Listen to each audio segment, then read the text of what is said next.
سمعوا صنعكم قال أبزوا دوبوب نوزوا سجنيتي أما محدار كباب مأكل عد حديد أنا بابار خوينهم زقول جلوزلو قشي أبرهايو قشي أنقصهم زتباهلو زيجايهم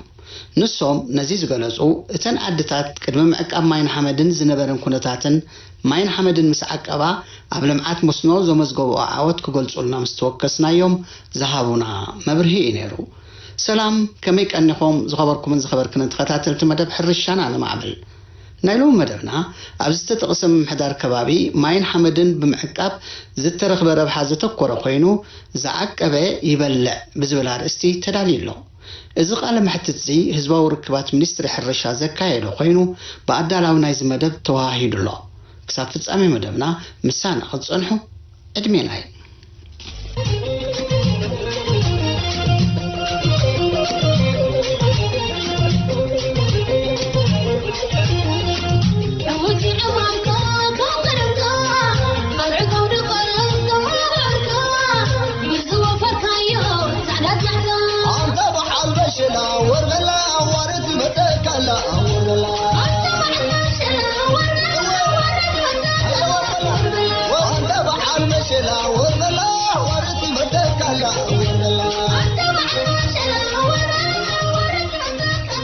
هاجرنا أبكباب السهالة سهرة سلتركب دركي زن صلالوا سرعن قصالن زناب زي بالله سلازغونت حرستوت امنا حرش شابوتو ام زكايدو نتفتات نسماي انما عدو منبر بوت انكسرحو زخول يكونن خمسة تركصنا خبالن كلرغن نحرستوت زخون صغا يلن مالت ايكونن اتونكم ودادرس زي بلو مرجا كله زساتفو ابغبوتاتن حرش شاغراوتن ماين حمدن معقابيو من محدار كباب ماكل عد حديد بزيكا وحدات حرستوت بالمعات مسنو زكايد حرش شافلوت اي نبرن إذن وحدات قبل ما أتمسنو تمكرون ربحان زرخوبو تأماتو عد حديد جن نعنا طرح نربح كيبالو منقستي أبتخبابي 230 شيح كيبيك متر اتحزرها مسانسة توديبهم نوتم حرستوت كلت عدتات مالتنا عدي حديدن انبابرختن لما أتمسنو خكايدو من بابر أمكم معيشو مسقسقسو قسقسوم تقبالنا رخيبو عدون أي حمقة 333 قلبت سب موفر 340 نت بسبع عن 5 كيبيك متر كترخت صرحن كلا 666 قلبت سب موفر 5300 متر زنوحات زعلها سريحة نتي بسمو يحرش استوهبهم مخري تقبلهم زفري وأحمل تنفرتاتن أبدرجة مكافرة بموصعو الناشطو بليعهم كبلعو بقي مالو قشي أبرها قشي أنقصهم ود عد مبابرخ تخوينهم أنا باباري محدار عد حديدهم بمعك أمين حمدن زترخ بتسقى ب5 يقلصوا جردنا الرانشي منقسن عدن فقيدنا المعنا أفرج جميرنا لنا بسحنا لنا حجي أبتو ننطفو زلنا سرحا بناي منقستي استسرحنا ديغا نيبحاقي مورال غيرنا كابتو سرحلو سكع حجي ناي عيب لو تمزينا توم كنسرح صنعنا توم ديلي صنعنا صبور هنا لو تمزينا أرئينا لنا اتهزبنا عنا تخلتيلو دما كل تبقيسوس اتخلت عدم كوميتي وصيو بايتات احت يحلو نتهزب ما عرقيرنا هم نسرح ببصحي تفريط الله نسرح نقو عسكا لنا أبصبق درجها نركب لنا إلمي ديغان دي حري ديغان زلو هلونا مورالين تسواني بحزب زي ممازن تقالبوي حجيقن نحنا انتايو اتتجير زلو ديغا نايب حق زحقوس زحبن ديغايو انتو خونا قن مستدليتنا هزبن مبزح ندا بزحي سلزنا زلو قلقلنا نحادو ربع سلزي تبزحي هزبن كسعبنا تسوا سلزل الناس نبعد نسو دبت ندامل حدرارو ليسي دبت يملعلو أول حش ديشن حمشمن قدلنا له أبزيج أنا في الحرشة زنعوها صبق بوتا بتو بهرياتو بتو فوتروس نجي قايد زمت أي نسبح إلى أمخ تسرحي الذي نسونا قالوا بجيرو زملكة أكل كل يخبلنا سبت سفائنا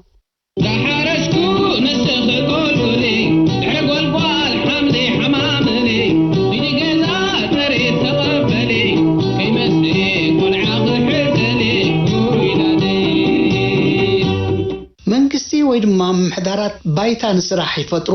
ሚኒስትር ሕርሻ ድማ ምኽርን ቴክኒካዊ ሓገዝን ሙሉእ ዘርእን ይህብ እዚ ኣገባብ እዚ ጽቡቕ ምረሻ ንምዕባለ እዩ ዓዲ ግን ካብ መንግስቲ ዝረኸበቶ ደገፍ ብንጹር እንታይ እዩ እሺ ብራህዮ ብሚኒስትር ሕርሻን መንግስትን ዝተገብረ ሓገዛት ምእለያ ይብሎምን ሓደ ብሓደ ተንቲን ካብ ሓደ ህመቱን ዝወድኡ ኣይኮኑን ግን ከምውፅኢት ኣብ ኩሉ ቃልቡ ገይሩ መንግስትን ዓናት ዝገብረና ዘሎ ገሊጽካ ዝውዳእ ኣይኮነን ንኣብነት በዝርእቲ በጋዕ እንተመጽኻ ዓቢ ለውጥ ምጽኢሎ ዝህዝቢ ብደርሆ እንተመጽኻ ዓቢ ለውጥ ምጽኢሎ ዝህዝቢ ብሕርሻ እንተመጽኻ እውን ሕርሻን ሕናን ኢድንጓንትን ኮይና ጽቡቕ ንጓዓዝ ኣለና ኣብዚ እውን ብመእተት ዝተገብረልና ብመራሕቲ ስራሕ ኣብ ዝጎቦ ናይ ዓድየት ዝበሃል ገንበባዊ ከዓ ኢድሚ ምስርሑን ድሕሪ ምስርሑን ዘለዎ ለውጢ ባዕሉ እቲ መሬት ዝዛረቦ እዩ ኣብ መሬት ዘሎ ምስክርነት እዩ ምክንያቱ እቲ ህዝቢ ዘለዎ ድሌት ናይ ስራሕ ምእለያ ይብሉ ብጣዕሚ እሞ እቶም ሰሪሖም ተብሎ ምስ ዓዲ ውዕል ኣረጋውያን ኣረግቶት ኣንስቲ ኣረግቶት ኣሳብኡት ዕድመ ዘይበፅሑ ቃልዕ ትምህርቲ ዘለው እምን እዚ ነገር እዚኣ ተግቢሮም ዘለው ሕርሞ ሓበራውሲ እቲ ህዝቢ ብዘይ ጎደሎ ዝዓበን ዝናእሰን ብድሌት ብኣወንታ ብምሉእ ተሳቲፉ ወይ ብሞራል ዝሕግዝ ብጉልበት ዝሕግዝ ምስቲ ዝምልከቶ ኣካል ኮይኑ ኢድን ጓንትን ኮይኑ ኩሉ ኣተግቢሩ ኣብ ደረጃ እዚ ኣብፅሕዎሉ ንዝበለፀ ተስፋ እቲ ጎልጎል ናቱ ተጠቃሚ ኮይኑ ዓብ ረብሓ ይህባሉ ሕጂ ብናቱ ዛዕታዊ ምስ ወረደ ረጊእ ምስ ወረደ ተኸመቓቐል ሓሲብ ዝነበረ ጎልጎል ተኸቲሩ ናብ ንቡር ስርሑ ኣትዩሎ ናይ ዕፉንን ናይ ማሸላን ዱኻታት እዩ ኣብ ዕርቃኑ በፅሒ ዝነበረ ሕጂ ናብ ዝነበረ ህይወት ናይ ቀደሙ ተመሊሱ ይርከብ ኣሎ ንዝበለፀ እኳ ደኣ እቲ ናህሪ ናይቲ ጎቦ ካብቲ ኩሕዝ ዘለል ዝነበረ ውሕጅ ረጊኡ ከም ዝበፅሕ ተገይሩ እልላቱኻ ኣብቲ ምድሪ ምስከር ኣሎ ጽቡቕ ውፅኢት ኣምፂልና ኣሎ በቃ ዓብ ተስፋ እዩ ዘለና ብዝበለፀ ህዝብኻ ተቕርብነትኻ ሓዲሩ ደስ ዘብል ብዝኽእሎ ተወዳዳሪ ኣብ ሕድሕዱ ተወዳዳሪ ንስራሕ ጀርዲን ንሕርሻን ነጢፉሎ ቃልስ ጋዕ መወዳእታ ቃላስ ኣሎ ኣብ ዓወት በፂኻ ተስፋ ንገብር ኩሉ ነገር ተማሊኡ ንንየ ዘለና ተወሳኺ ዲጋ እዚ ንደልየ ዘለና መከላኸሊ ዲጋ እናተዓቀበ ንሕርዳ ዝኸይድ ኮይኑ እውን ተተስኡ ቀጻሊ ዘይ መጠን ጽቡቕ ነገር እዩ ኮይኑ ዝስምዓኑ ንዓይዝ ህዝቢ ዝገብሮ ዘሎ ማለት እዩ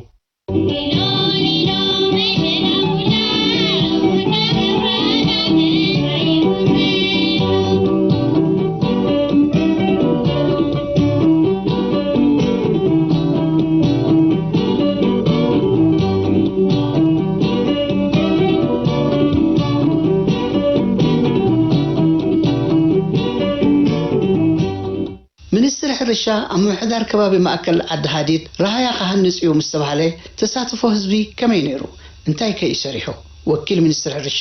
ኣብቲ ምሕዳር ከባቢ ዓዲ ሃዲድ ኣቶ ፍትው ርእሶም እቲ ናይ ምዕቃብ ማይን ሓመድን መስራሕ ካብ ወርሒ 4 ጀሚሩ ንኣስታት 2 ወርሒ ኸይዱ ኣስታት 2 ወርሒ ጽቡቕ ስራሓት ከዓ ተሰሪሑ ትዝራእኹሞ ብስእሊ ስለ ዘሎ ማለት እዩ ከም ውፅኢት ከዓ ብጣዕሚ ጽቡቕ ውፅኢት ኢና ርኢና ዘለና ጽቡቕ ማይ ዓቂቡሎ ጽቡቕ ማይ ሓመድ እውን ተዓቂቡሎ ኣብ ትሕቲኡ ዘሎ ዘራእቲ ከዓኒ ብጣዕሚ ኣብ ጽቡቕ ኩነታት ኣሎ ማለት እዩ ውፅኢት ናይቲ ምዕቃብ ማይን ሓመድን ብግብሪ ርኢና ኣለና ዓዲ እንተ ሓቢራ ብውህደት እንተ ሰሪሓ እቲ ከቢድ ቀሊል እቲ ጎቦ ድማ ሜዳ እዩ ነዛ ኣባሃህላ እዚ እስከ ብግብራዊ ስራሕ ግለጸልና ምስ በልናዮ ኣቶ ፍትወይ ብዓቐን ክንሪኦ ከለና 7-8 ኪሎ ሜትር ይኾን ምዕቃብ ማይን ሓመድን ብዛላ ማለት እዩ ተሰሪሕሎ ከምኡውን ከትሪ ካብ 45 ከትሪ ሰሪሕና ኣለና ኣብታ ዝራእኹሞ መሬት ማለት እዩ ብሓፈሻ ግን ኩሉ ህዝቢ ካብ ዓንተቦ ክሰርሓሉ ዝፀንሐ እዩ ወላ እውን ሕጂ ነቲ ቅድም ዝሰርሓሉ ዝነበረ እዩ ዝቕፅል ዘሎ እቲ ምዕቃብ ማይን ሓመድን ከም ባህሊ ኣታኣታት እዩ ዝሰርሓሉ ዝነበረ እዩ ናቱ መቐፀልታ እቲ ዝራእኹሞ ስራሕ ከም ውፅኢት ከዓኒ ብጣዕሚ ጽቡቕ ማይ ሒዙሎ ጽቡቕ ማይ ዓቂቡ ኣብ ትሕቲ ናይቲ ዝተዓቀበ ቦታ ዘሎ ዘራእቲ ከዓኒ ጽቡቕ ውፅኢት ተረኺቡ ኣሎ ዝምስገን ማለት እዩ በቲ ዝተሰርሐ ስራሕ ኣብ ዓዲ ሃዲድ ካብ 70 ክሳብ 80 ሄክታር ክልምዕ ዝኽእል ራህያ ተሃኒፃ እኳ እንተላ ኣብዚ እዋን እዚ ግን ኣብ ምልማዕ ዝርከብ 30 ሄክታር እዩ ፖሊሲ መንግስቲ ቅድሚ ዲጋ ወይ ድማ ራህያ ምስራሕካ ማይ ኩዖታት ፈውስ እዩ ዝብል ዕቃብ ማይን ሓመድን ቀንድን መሰረታውን ስለዝኾነ ምውዳብ ምትግባርን ምክትታልን ልዕሊ ኩሉ ድማ ተሳትፎ ህዝቢ ዝሓትት እዩ እዚ ጉዳይ እዚ ብኸመይ ዝካየድ ዘሎ ንዝብል ሕቶ ሓላፊ ሚኒስትር ሕርሻን ቁፅባ ሰገነይቲ አቶ ኢያሱ አስፋው ወዲ መነባብሮ ብኸምዚ ዝስዕብ ይገልጹ ኣብ ዕቃብ ማይን ሓመድን ኣብ ዝንዕዘባና ብሰለስተ ሸነኻት ኢኻ ተካይዶ ሓደ ናይ ህዝቢ ኣሎ ብሰራዊት ዝካየድ ኣሎ ብክረምታዊ ማእቶት ዝካየድ ኣሎ ስለዚ ቀጻሊ ንጥፈታት እዚ ዘይብኩር ቀጻሊ ንጥፈታት ኮይኑ ንሓደ ዕላማ ኸ እዩ ዕላማ እንታይ እዩ ሓመድካ ማይካን ዕቃብ እዩ ኣቀማምጡ ዝኸባቢና ኸ ብፍላይ እዚ ንስያሕ ፅንዓ ድግለ ከባቢ ዘሎ ንኻልእ ከባቢታት ዘሎ ናህሪ ናይ ውሕጅ ቀጻሊ ፍግረ መሬት ስለ ዘስዕበልካ ኣብዚ ከባቢ እዚ እቲ ዝበለፀ ናይ ዕቃብ ማይን ሓመድን ንጥፈታት ኣካይድ ብዙሓት ኣብነታውያን ሓረስቶት ብውልቂ ዝገብርዎ ሓያል ስራሕቲ እውን ነሰላስል ኢና ኣብ ዝሓለፈ ክራማት ሕጂ ክሳብ 27 ኪሎ ሜትር ዝበፅሕ ዛላ 372 ሜትሮ ኪብ ዝበፅሕ ናይ ዕቃብ ናይ ከትሪ ንጥፈታት ተኻይድሎ ልዕሊ 78,000 ከባቢ ከዓ ናይ ምግራብ መደባት ብክረምታዊ ማእቶት ተሰላሲሉ ኣሎ ስለዚ ኣብቲ ንዕዘባና ኣውራ ከዓ እዚ ንጥፈታት እዚ ከየካየድካ ሕርሻዊ ስራሕት ከተካይድ ስለ ዘይከኣል ኩሉ ዓቕምናን ቀልብናን ኣድህቦናን መጀመርታ ዕቃብ ማይን ሓመድን እዩ እዚ ምስ ገበርካ ኢኻ ሕጂ ተኻልእ ውሕስነታት ኣካል ውሕስነታት እንስሳታት ውሕስነታት ካልእ ኢልና ንዛረቦ ዘለና ማለት እዩ ጎኒ እዚ ከዓ እንታይ ኣሎ ናይ ሕሩም ሕዛእቲ ማለት እዩ እዚ ሕሩም ሕዛእቲ ሕጂ ኣብ ኣኽሩር ኣብ ዓዲኺታ ኣብ ድግሳ ኣብ ዓዲ ሓዲድ ኣብ ሓዲዳ ኮታ ከባቢ 900 ገለን ዝኾነ ሄክታር ሕሩም ሕዛእቲ ኣለና ልዕሊ 5,000 ዝኾን ከዓ ሕዛእቲ ብዕራይ ኣሎ እቲ ጽቡቕ ነገሩ እቲ ህዝቢ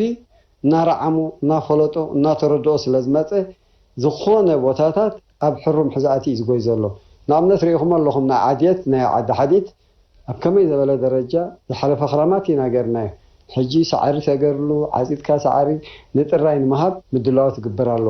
ሕጂ እቲ ስራሕ እናዋናወኖም እናሰሓቦም እናተረድኦም መፁ ስለ ዘሎ ኣይፈልጦም እኳ ኣይኮኑን እኮ ግን ኣድህብኦም ኣይነበረን ሕጂ ግን እንታይ ጥቕሚ ከም ዘለዎ ስለተረድኡ ዓብይ ንጥፈታት የካይድሎ ኣብዚ ከዓ ልዕሊ ኩሉ ዝምስገና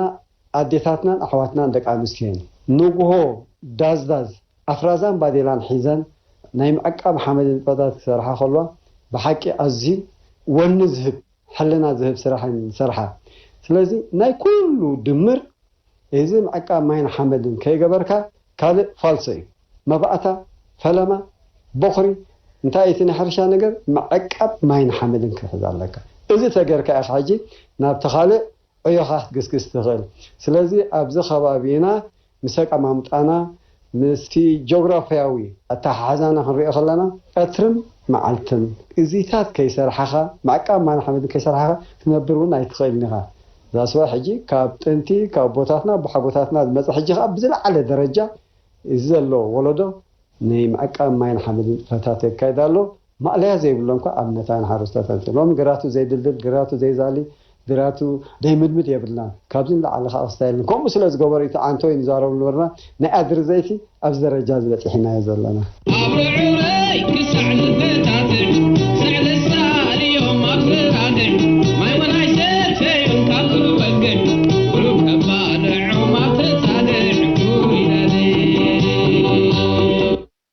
ዕቃብ ማይን ሓመድን ተሳትፎ ህዝቢ ሰራዊትን ወፍሪ ተምሃሮን ልምዓት ብምክያዱ ብዙሕ ስራሕ ከም ዝተዓመየ ገሊፅካ እዚ ብኣወንታ ዝግለጽ እዩ ውፅኢቱ ምግላጽ ድማ ኪኑ ዝኸይድ እሞ እንታይ ትብል ምስ በልናዮ ወዲ መነባብሮ ክገልጽ እንከሎ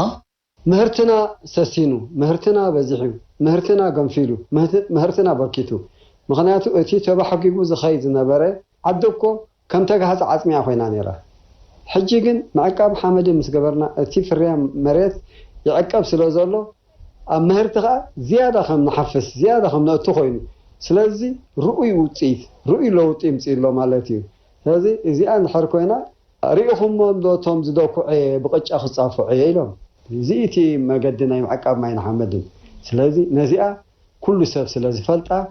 دي شجر لن انت لا كم أسرحها أخذ تركبها انت لا خم على سرحها وحج حزكا خيدي كم مخان سلاز فلط حجي ليتن معلتن كي تحللوا ناي معقبن حمد النطفتات يسالاسلو ኣብ ልምዓት መስኖ ዝተዋፈሩ ሓረስቶት እቲ ከባቢ ጽቡቕ ገስጋስ የርኢ ኣለዉ ኣብ መነባብሮኦምን መምሕያሽ ከም ዘሎ እዩ ዝግለጽ ዘሎ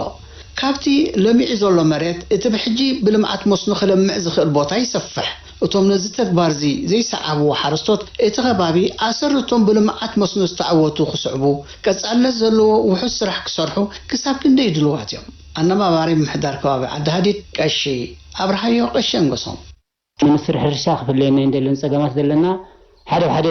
ነሪብካ ዝወዳእ ኣይኮነን ምስ ኩሉ ኩነታትና ናይ ተዓድና ንሪኦ ስለ ዘለና ወረድ ስለ ዘይንድልብ ኣብ ስለ ዘለና እውን ቀዳምነትና ነዳድን ደሊ ድድሕሩ ኣዝርእቲ ነቶም ተሪፎም ዘሎ ሃቆፋት መመሊ ነቶም ምሳና ዘይቶም ዓራሪና ባና ከም ዓራሪ ንገብሮ ዘለና ጻዕሪ ድማ ኩሉ ዝምልከተ ኣካል ኣዝርእትኹን መሳርሒ ኣዝርእቲ ካል ንደሊና ነቲ ኣትክልትና እውን መከላኸሊ እስጋዕ ሕጂ ብብቕዓት ይሓዝናን ካልእ ተወሳኺውን እቲ እንድሕር ዳኣልዩ ሰብ ባዕሉ እናሰርሐ ክኸፍሎ ዝኽእል እውን ቁሩብ ከም መደገሲ እናሰርሐ ክኸፍሎ ዝኽእል ኣብ ተስፋ ዘሎ ህዝቢ ስለ ዝኾነ ቁሩብ ናይ ማተርያል ድጋፍ ምደለ ነይሩ ይብል ኣነ ኣብ ምዕቃብ ማይን ሓመድን ዝካየድ ዘሎ ስራሕ ክሰፍሕ ኣፍልጦ ሓረስቶት ክብርኽ ኣመልኪቱ ሓላፊ ሚኒስትሪ ሕርሻን ኡዞባት ሰገነይቲ ኣቶ ኢያሱ ኣሰፋው ብዝሃቦ ለበባ ንሎሚ ዝበልናዮ መደብ ክንዛዝም مرأي مأماني إيه خلوكم دلي كابزنا هنا زبالة عبي خالد فتاتنا بكال أسازباتات كله خالي نزين ود خمزن أب تمكرم ملوات أب حساب ملوات أم انفات أم إذا كحجز الناس اللي دخل أب كل النقصان زباتات كمز أمثلا فتات بأكال بتحقا مرأي مدهساس مفتش معهم كأن سرحهم أزيو عزوز تقامخون سلا دخل نزخ الدفولو نزجركم مظلوم كا بلبي نمسكن